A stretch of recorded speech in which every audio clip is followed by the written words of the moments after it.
Hi, I'd like you to learn how to draw an inclined plane with a box on it because a lot of the friction problems that you're going to do involve friction on the dreaded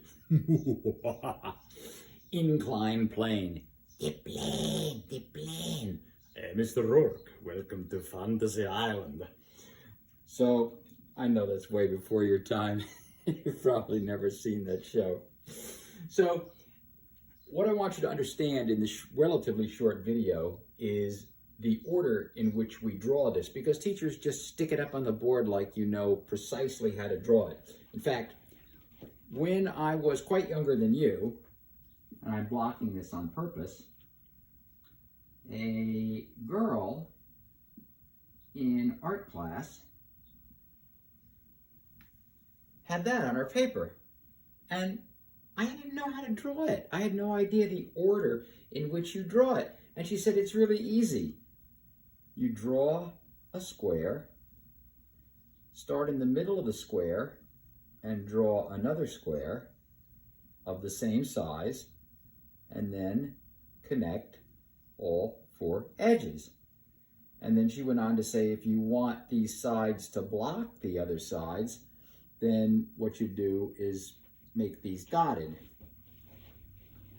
So she taught me how to draw the box and how to draw it so that different sides were blocked out. But if you just see an object, it's hard to know how it was made. So that's why I want to break this. First, draw the level ground. That's your reference.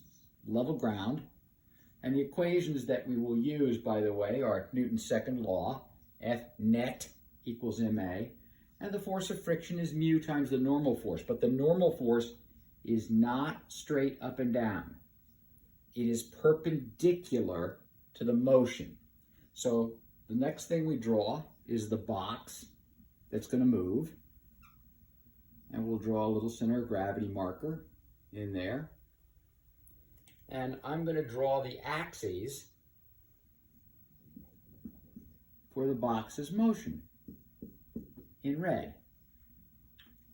So now we've got the box, and it's time to draw the weight in. And the weight acts straight down, but it is not the normal force.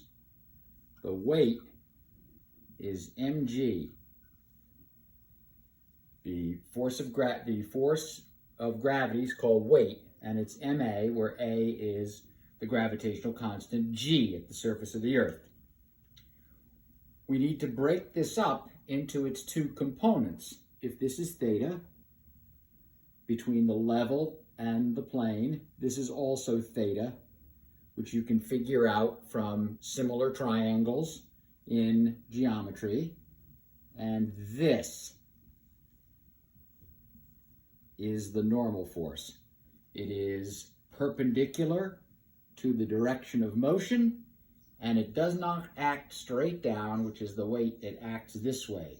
So because this is the adjacent side, this is mg cosine theta, and this is mg sine theta. And that's what we'll use for the pull force down the plane caused by gravity.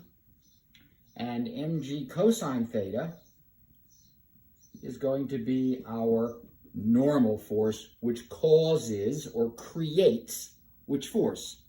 It creates the friction force. Now, will the friction force act down the plane or up the plane? Whichever one you said, you're right, because it depends on where I draw F pull. If I decide to pull up the plane,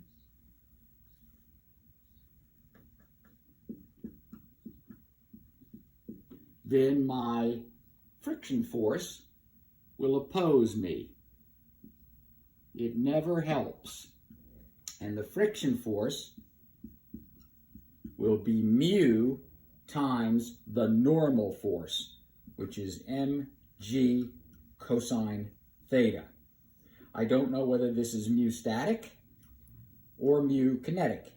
It depends upon whether I tell you that the box is already moving.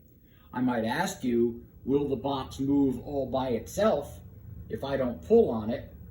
Then the only forces in play are the forces created by the weight, which is gravity, namely the normal force, which creates friction, which would oppose the pulling force down the plane from gravity.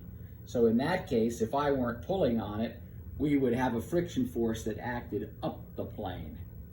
And we'll get into that as we do examples of this important structure. But this is the order in which you draw them. You draw the level reference, the inclined plane, put the box on the plane, that's 3.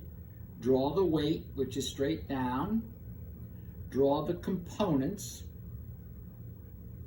of the weight, where the normal force is mg cosine theta and creates the frictional force, and mg sine theta, which I always call the parallel force because it's parallel to the motion and tends to pull the box down the plane. Whether you pull up the plane or down the plane, it's still your F pull.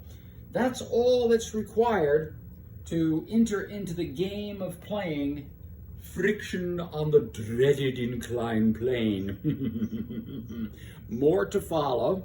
We'll do an example or two, and pretty soon you'll be an expert at these.